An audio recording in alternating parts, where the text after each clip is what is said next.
DC Nation, what is up? We're back with another video. In this video, I'll be covering all the new DC comics that came out this past week. The week of March 22nd. Now, to start out my pick of the week, it's gonna be Robin number 12. This issue is basically an epilogue to the Lazarus Tournament storyline, while also being a prelude to the big crossover event coming in like a week. Shadow War. It's gonna be a crossover between Batman, Robin, and Deathstroke.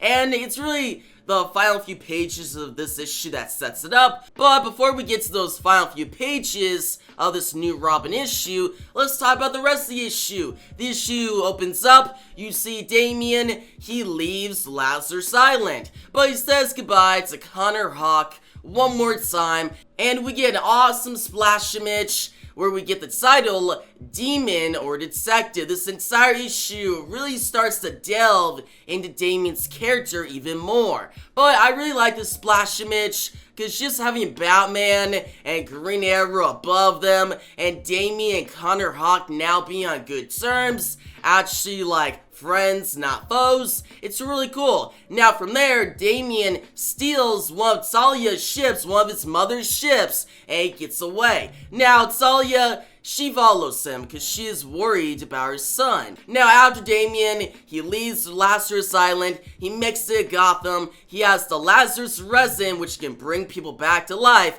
he makes it Alfred's grave, and he doesn't bring Alfred back to life.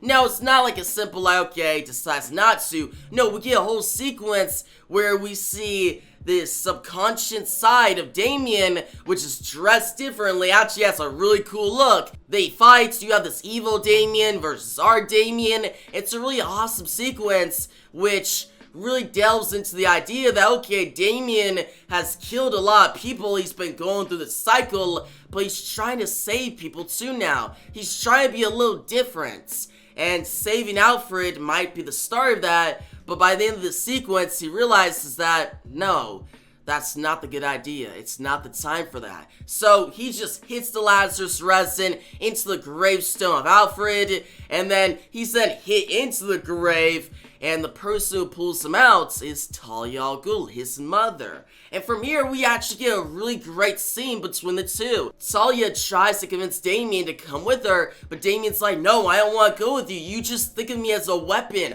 I'm no longer a weapon. I'm paving my own path. But then Talia tells him, no, I don't see you as a weapon anymore. I want you to be my son. And she puts out her hand, and Damien's like, okay, I could give that a chance. So now Damien and Talia are together again, working together as mother and son. Not just like, okay, a person and a weapon, right? It's a different dynamic, and I really like it. And how Josh Williamson writes the scene, it's so good, like it's amazing. Josh Williamson really delivers an awesome epilogue to the storyline that's been going on throughout this entire series, while also setting up Shadow War. Now, speaking of Shadow War, at the end of the issue, we get this epilogue where we see Mother Soul talking with Ra's al Ghul, and she's laughing. She says to Ra's al Ghul, like, you haven't told everyone the truth. You only know the truth, that the Lazarus pits are now killing you. Ra's al Ghul is dying. And that's how the issue ends. And I'm guessing that Shadow War is going to start off with the death of Ra's al Ghul, and then we'll have this conflict brewing between Deathstroke, Robin, Batman. It's gonna be awesome. Now, one other part of the issue that I forgot to mention is Flatline, Damien's love interest. She makes it back to Lord Deathman, her mentor, and she gives the hearts of Damien. If you remember Flatline, she killed Damien like at least once, I think, in the Lazarus Tournament storyline, and she took that heart. She had come back by using Lazarus resin, and now Lord Deathman has it. And I don't think that Lord Deathman is going to make a Damien clone. So that could be very interesting. It'll probably be in a later storyline. It won't be realized soon because we got Shadow War, and then in the Solidifications for DC they released for like June, it showed that Damien will be returning to Lazarus Island. So this whole like Lord Deathman and Flatline subplot, this storyline, it won't be visited in like a while. Like, we won't be coming back to it in a little bit, but it does get me excited. But yeah, guys, overall, Robin number 12 is another solid addition to this series. This is Josh Williamson's best series right now. Like, it's been quality all the way through. The pace is well done. Just going into Damien's psyche, it's just delving into his character a little more, seeing this like evil Damien, and now seeing this relationship between him and his mother, the relationship between him and his grandfather, his father and Batman. Like, there's so much potential with Damien's character, and Josh Williamson is realizing that with this series. So yeah, guys, Robin number 12, I highly recommend it.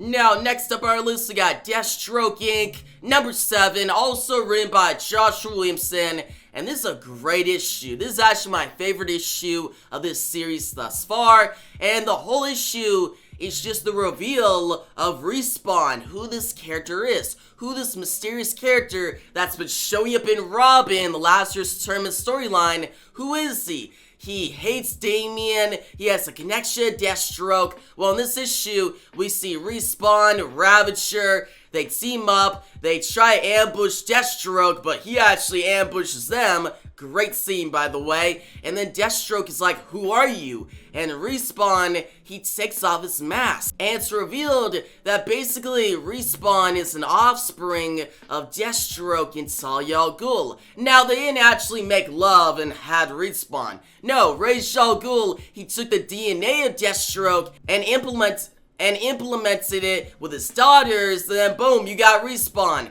And Respawn, he's very similar to Damien. He kind of looks like Damien too, but he has Deathstroke's genes. So in a way, Respawn is actually more skilled and more powerful than Damien. He'll actually be a very great foe to Damien down the line. And how it's revealed, and just how Josh Williamson writes this issue, it's paced well. And at the end of the issue, Ravager, she gets away, barely, but now Deathstroke is gonna train Respawn, his son, to be a soldier. And now Respawn will join Deathstroke in the upcoming Shadow War. And this gets me excited. And I've seen like upcoming like covers to the Shadow War events that the team up will be Deathstroke, Prometheus, and Respawn. That's a killer trio to be facing off against the League of Assassins, Batman, Robin, Ra's al Ghul. My man, Shadow War, the closer we get to this crossover, I just get more excited because Josh Williamson, he's setting up well. Now, at the end of the issue, we get actually an epilogue which sets up Dark Crisis. Yep, the big DC events of the summer, and we see that Lex Luthor, he's contacted by the Legion of Doom, and they're like, what should we do about Deathstroke? And Lex is like, let's just wait out. Have patience. Let's watch what Slade does. And then we'll determine from there what we do. So it looks like we'll have the Shadow War, and whatever happens at the end of the Shadow War events, it'll set up Deathstroke's role in Dark Crisis. So yeah, guys, Deathstroke Inc. number 7, a very solid issue. We finally get a good reveal for Respawn, and we get some good setup for Shadow War and Dark Crisis. So I recommend you guys pick up this comic at your local comic book shop. Next up on our list, we got Detective Comics 1058. This is the conclusion to the 12-week events, Shadows the Bats. And is this a good conclusion? No. Like, guys, the past few issues have actually been good. You guys heard my thoughts on the last comic book video I did. I was like, okay, things are starting to heat up. Batman showed up. He started facing off against Scarecrow. We saw Psycho Pirate's mask get in the hands of Kayuki, the wife of Nakano, and last issue ended with her putting on the mask, and I was like, okay, this could go in a very interesting direction. I want to see the conclusion. But then this issue, it opens up with all the events just being done, and us, the reader, getting like a retelling of it, being like, okay, Scarecrow got defeated, Psycho Pirates, he got away, the Tower War, it's still gonna be up. Yep, guys, Arkham Asylum, it's not back, it's now gonna be the Arkham Tower going forward, at least for a little bit in Batman comics, and I don't like that. Like, I think the Arkham Tower, it was an interesting idea for this event, but going forward, it's not that cool. Arkham Asylum is way more iconic, and yeah, that's pretty much what we get in this issue, a retelling of the conclusion. We don't actually get to see what happens. Yeah, the worst thing you could do in a comic is tell instead of show. Like, I want to see the action. I don't want to have some reporter, Deb Donovan, this character that's been in Detective Comics in Maruka Tsumaki's run, that I don't really care for a character at all. She writes about the events, Batman and Batwoman tell her, and yeah, we don't get to see any action. Well, actually, I'll take that back. We do get one scene where Batman, he goes incognito as Psycho Pirates and he takes down like Penguin's goons, which that scene is kinda cool, seeing the Bat family in action, and we do get some phenomenal artwork. Like, the artwork throughout this whole event has been really good. It's been delivering. The writing by Maruka Tsumaaki, no, she has not been delivering. Like, she really fumbled the ball here, especially with this conclusion. And yeah, just the ending of this issue of Batman being like, okay, that's one event done. Let's see what happens next with Gotham City. I'm like, okay, this whole event just now feels like filler. It really feels like an afterthought. This issue made it feel that way. Like last issue, it made it feel high stakes, kinda epic, and I was getting a little invested, but this issue removed all that. It made the whole event into an afterthought, and that sucks. Like, Maruka Tsumaaki had the potential to make a good conclusion, and she didn't. She decided to just retell the events through a reporter. Like, that's not a good idea. So yeah, guys, Detective Comics 1058, Shouts of the Bats, Part 12, the conclusion. I don't recommend it at all.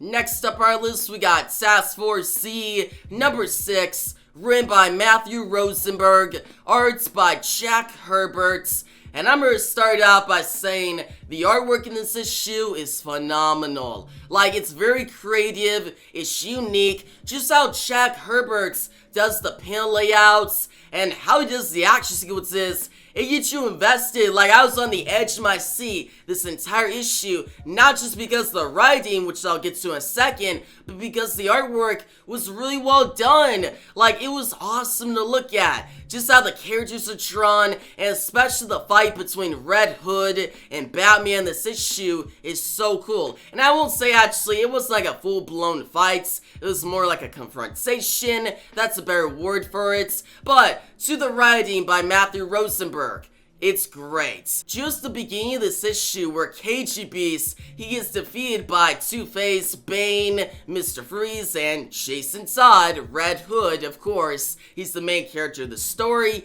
And then from there, we see the crew, Two-Face, Red Hood, Mr. Freeze, and Bane. They get tracked down by Batman, and we get this confrontation between Red Hood and Batman. It's a really good confrontation. I really like the dynamic that Matthew Rosenberg writes here between Batman and Red Hood. And how this issue wraps up, where we see that Mr. Bloom, he's the main villain. Like, guys, I'm really happy that Mr. Bloom is getting the spotlight here. And we actually get a couple of flashbacks in this issue of how Mr. Bloom got the Lazarus resin and how he's been playing this entire, basically just betraying Task Force C, going against Two-Face and now being the main villain. It's awesome. Like, seeing Mr. Bloom back, and not just him being back in a storyline, but being written well by Matthew Rosenberg, it's cool. So yeah, guys, Task Force C, number 6, I highly recommend it. Next up on our list, we got Teen Titans Academy, number 13.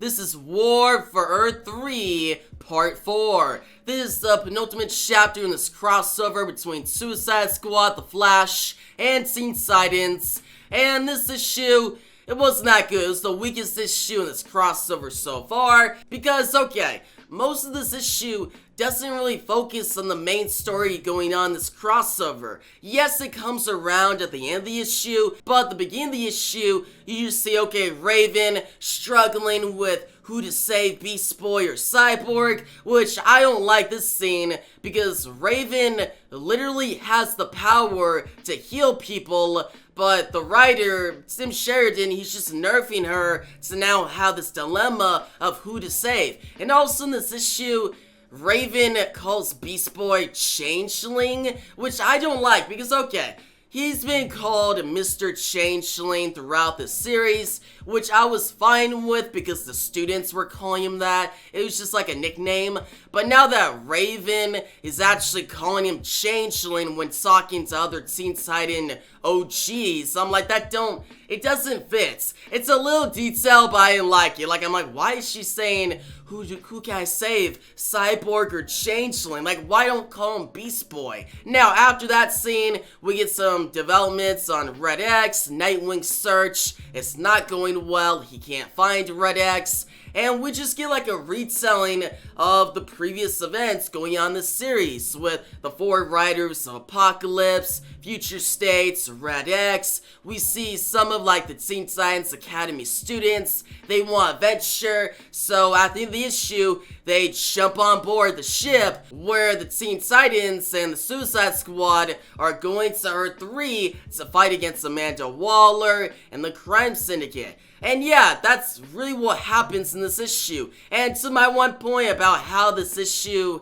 is the weakest part of the crossover, my main point on that is that this issue kind of makes me question why this is even a crossover in the first place. The story's not paced well. It kind of feels like the Teen Titans are being shoehorned into this event. Same for the Flash. Like, I like the story going on with the Suicide Squad against Amanda Waller and the Crime Syndicate, but now that the Teen Titans and Flash are involved, it just doesn't feel natural. Like, it feels like they're just shoehorned in there because DC wanted another crossover event. And you guys tell me down below if you think the same. Like, I'm not trying to be harsh about this event. It has some good moments, like seeing Nightwing and Starfire fighting against Captain Boomerang, seeing Roy Harper Arsenal face off against Mirror Master. Like, that's dope. Like, there's some good action here. But the whole story, I'm questioning why it's a crossover. I'd actually rather see Suicide Squad just have this in its main title. Because these past few issues, the Flash part of this crossover and now the Teen Titans Academy part of this crossover, it kind of breaks up the pace of the story and drops the quality a little bit. Because the start of this War for Earth 3 crossover, it was good. I was like, okay, it's paced well. I like the writing that's been on the Suicide Squad main title, and it's shown here. But then once we transition to the Flash and now the Teen Titans Academy comics, it just goes downhill. And yeah, I don't know if I'm excited for the final part. Like, we have one more issue and I don't know if they can wrap it up well. Like, literally, we have one more issue, that's it. And there's so much to wrap up. We got the Teen Titans and the Suicide Squad and the Flash against the Crime Syndicate. Like, there's some potential there, but I don't think it's gonna be wrapped up well. I think it's gonna be rushed. So yeah,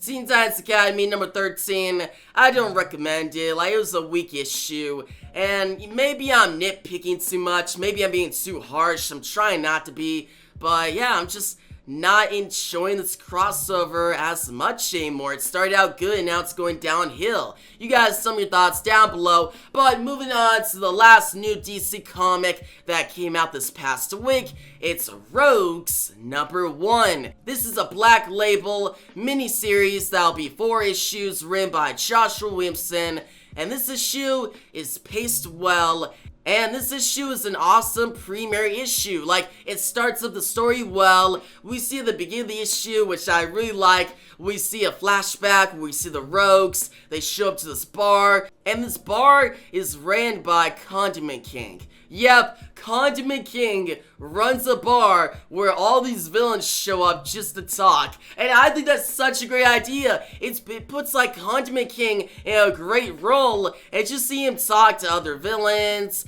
and see like conflicts come up and see like some fights come up where all the villains fight against each other and so much damage because like it's such a good opening for this issue. Now we then go 10 years into into the future, the rogues are split up. Captain Cold, he's trying to be a good citizen. He's working at like this construction job, and he finds out that, okay, his bosses are just manipulating him, and he doesn't like that. He doesn't like just being at a job and just being played. He would rather get the rogues back together, pull a big heist, and live large again. And we see Captain Cold's Leonard Snartz get with his sister, Golden Glider. We see him go to Heatwave, which I like when he shows up to Heatwave. Mick Rory, his partner in crime. Mick is just like, I'm down. Like, you ain't need to tell me what's the plan. Like, I'm down for anything.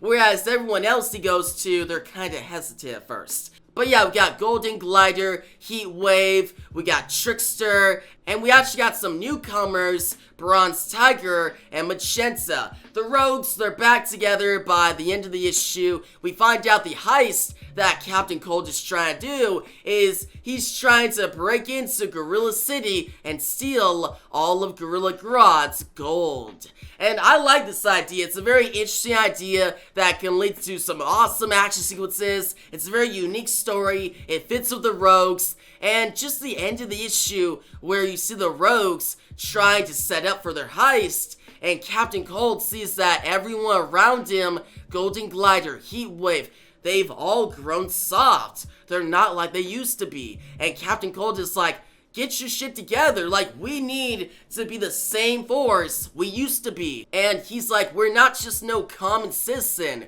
We're the rogues. And I like that, how Joshua Williamson writes this issue, how he writes Captain Cold. Just delving into Captain Cold's character as he grows older is so interesting. So yeah, I'm invested in the series. This is an awesome startup issue. I'm excited to see where the story goes. And yeah, if you just like Joshua Williamson's writing, if you like Captain Cold and the Rogues, then I highly recommend you pick up this issue. Now, that was all the new DC Comics that came out this past week, but I'm not wrapping up this video yet. It's time for our back haul pull. And this week I got for you guys a graphic novel that is a crossover between two of the greatest superheroes of all time, Batman and Spiderman. Yep, DC's best superhero and Marvel's best superhero, in my opinion. Like, I think Batman is the best DC superhero, Superman right behind him, and then for Marvel, I think Spider-Man is the best. And then behind Spider-Man, for me, it would either be like Daredevil or Wolverine. And speaking of Daredevil, the villains of this comic are Kingpin and Ra's al Ghul. They team up. If that doesn't get you interested, I don't know what will. Like, come on. Batman and Spider-Man against Kingpin and Ra's al Ghul, ran by J.M. DeMatteis, art by Graham Nolan, and yeah guys, the artwork is really good. It's a very fun comic, the story's paced well, just the interactions between Batman and Spider-Man, and just Ra's al Ghul and Kingpin interacting, it's really cool. And yeah, the story is fun. If you're a fan of both superheroes, which I'm pretty sure you are, you'll enjoy this. And yeah, the story wraps up well. It's actually my favorite comic books to read. Like, it's not an amazing story, it's just a solid storyline, but what makes it great is seeing Spider-Man and Batman in the same comic. Like, that already is a good story. Like, that already sets up a fun comic book. And yeah, that's gonna be the backup pull for this week. It's a simple, like, I could go into the story more, but I think you guys should pick it up for yourself, like, find it, because if I start going into every detail, I'll spoil the whole story for you, because I could talk about this for a while, but I'll just get you intrigued by saying Batman and Spider-Man against Kingpin and Ra's al Ghul. That should get you interested. But yeah guys, that's gonna wrap up this video. Tell me your pick of the week down below. Also, tell me your thoughts on Batman and Spider-Man crossing over, teaming up. They both had two great movies come out in the past like 5 months. Spider-Man No Way Home and the Batman, Matt Reeves' The Batman. And yeah, both of those movies show why they're two of the greatest superheroes of all time. And yeah, that's gonna wrap the video. If you like the video, give it a thumbs up. And make sure to subscribe, hit that notification bell so you don't miss out on my next DC Comics video. And yeah, thanks for watching, and peace out.